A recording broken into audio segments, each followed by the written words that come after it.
Okay, in this video we're going to review how to find statistics for various types of data using your graphing calculator. So I've selected 3 questions from the review package, and each of them sort of have a different type of data table, and so we'll just go over how to use the GDC to solve these kinds of problems. So in the first example, we have a frequency distribution for the number of dental fillings for a group of 25 children. So we have a table given to us that has data points for the number of fillings that range from 0 to 5, and the frequency, so how many children have 0 fillings, how many children have 1 filling, etc. So the first task is to find the value of Q, which is the number of children who have 3 fillings. So one thing we can think about is that the total size of the group is 25 children. So if that's the total size of the group, then what we can do to find Q is we can take 25 and subtract the sum of all the other frequencies. So 4 plus 3 plus 8 plus 4 plus 1. So that's going to be 25 minus 12, 15, 20. So that should be 5. So Q equals 5. So that's just using the total number of people in the group or number of children in the group to find one of the frequencies when you know all of the other ones.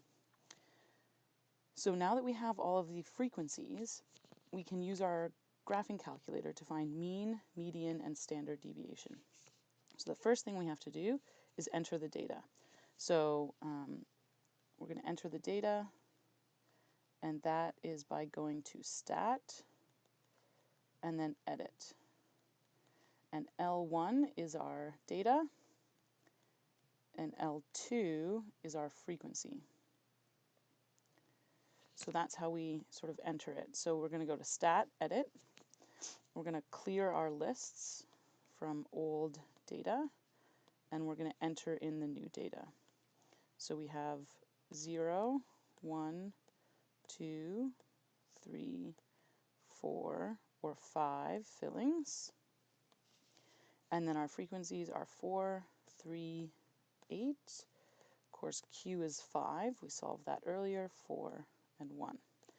So once we've entered the data, then we can calculate the statistics, and for that we go to Stat again, except this time we're going to go to Calc, and this time we're going to go to one variable stats, because we're actually only, even though there's 2 rows in the table, we're actually only studying one variable, the number of fillings.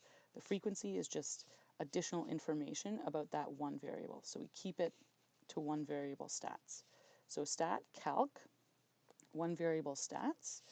Our list, which is our data of interest, is in L1, and our frequency is in L2.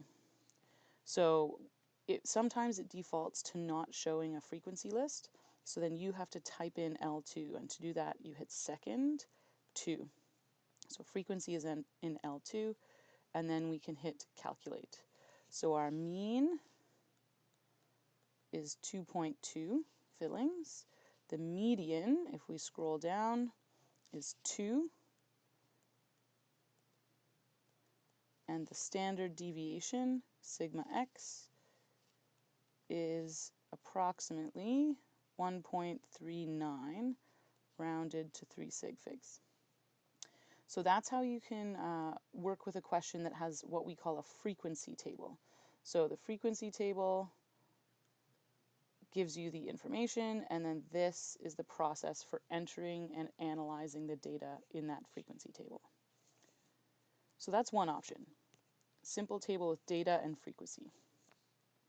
The next option is that sometimes you'll get a data table that is a grouped frequency table, where your data points of interest aren't single values, but they're ranges, so intervals, what we would call intervals.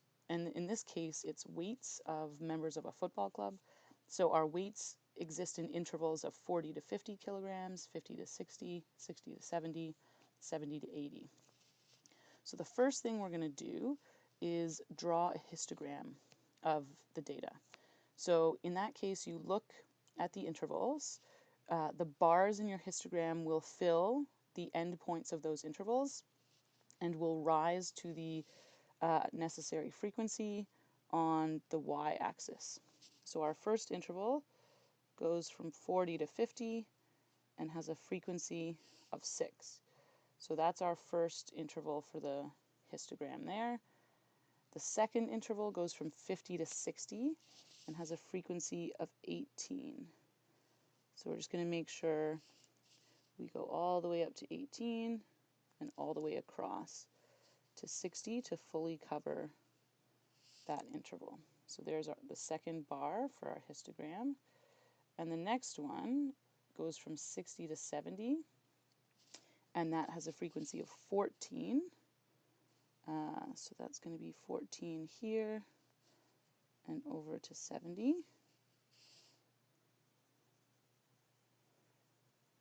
And then the last grouping is from 70 to 80 and only has a frequency of 4. So that's what our histogram is going to look like visually.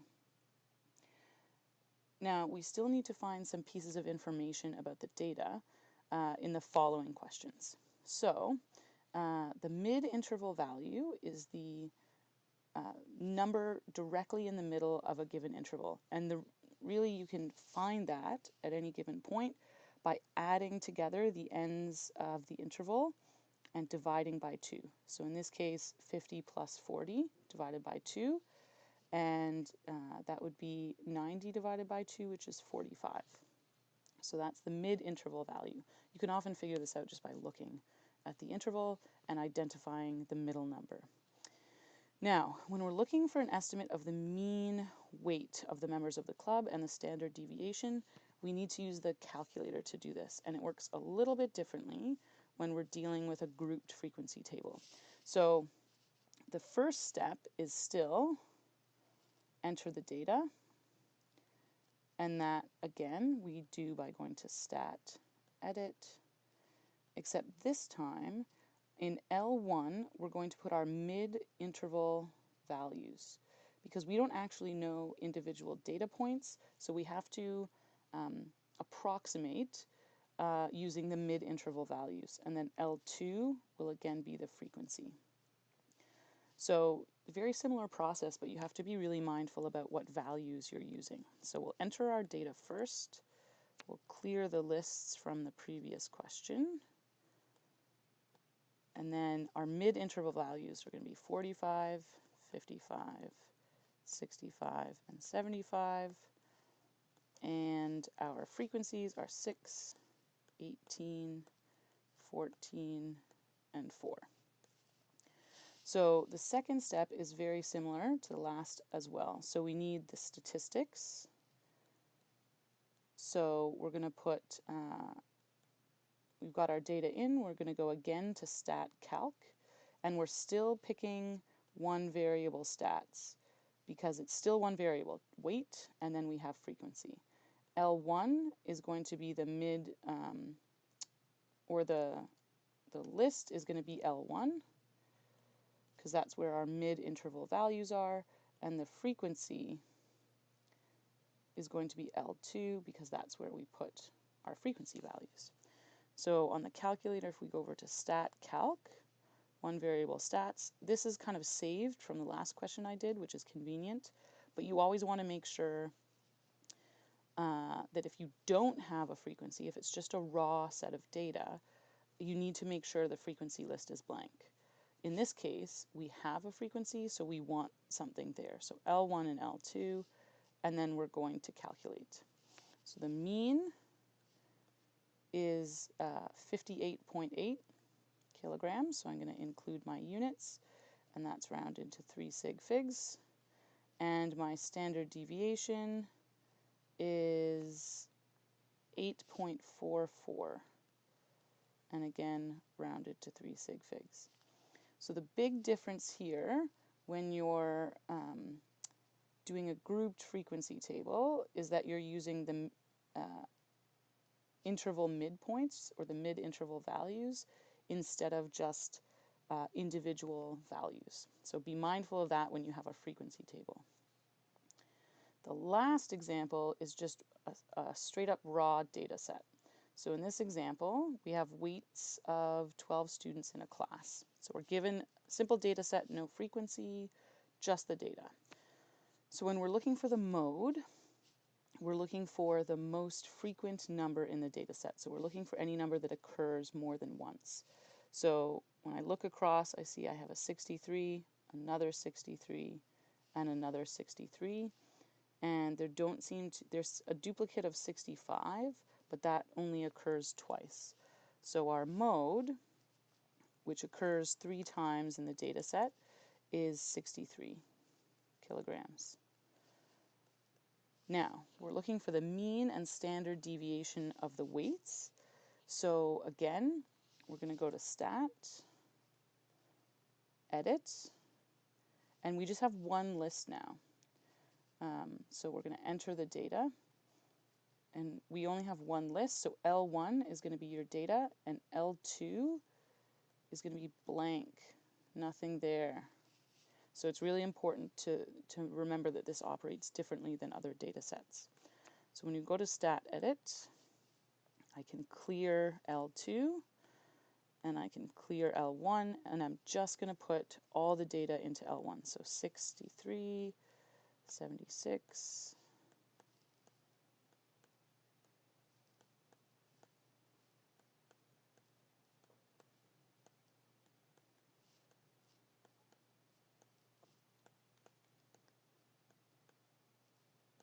okay.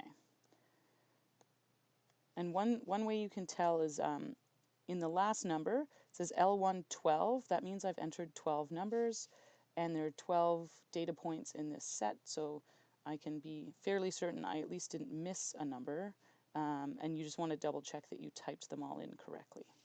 So once I've got my data in, I want the statistics.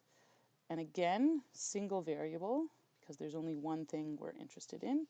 So we're going to go to Stat, Calc, and we have one variable stats, and this time we have our list in L1, and frequency list is nothing, blank, nothing there. So don't type anything in there because we don't have any frequencies, they weren't provided. So we go to Stat, Calc, one variable stats. So it saved my entry of L2 in the frequency, so I have to clear that because I don't want anything there. And then I'm going to go to Calculate. When I calculate, I get the mean weight of 70.5 kilograms and the standard deviation of 14.6 kilograms to 3 sig figs. So once I have that done, there's just one more problem here, and that is when one student leaves the class, the mean weight of the remaining 11 becomes 70 kilograms. So when we're looking for a mean, we take the sum of all the numbers and divide by the number of numbers. So in this case, the sum of all the numbers, I could add them up all together in my calculator, but the stats actually tell me that. This capital sigma x, this second entry, is the sum of all the x values. So that's 846. So the sum of those 12 numbers is 846. But the scenario I'm in is that I'm taking away one of those numbers. I just don't know which one yet. That's what I have to find. So I'm going to take away student X. I don't know what the weight of that student is, but I'll solve to find that out. Now, when I take away that student, I only have 11 left. So the new sum, which is the old sum minus the student who left, will be divided by 11 instead of 12 in order to get the new average or the new mean. So that's 70. So we took the existing sum, took away a student, divided by the remaining number of students, which is 11, and that should give us 70. And now I have an equation that I can just solve algebraically. So if I multiply both sides by 11, 11 divided by 11 is 1. So I have 846 minus x. 70 times 11 is going to be 770. And then I'm going to subtract 770 from both sides, and I'm going to add x to both sides. And when I do 846, take away 770, I get the weight of the student who left was 76 kilograms. So that's how you can use the information you have to problem solve for a question like that. And hopefully this has helped you identify how you can use your calculator to calculate statistics in various situations.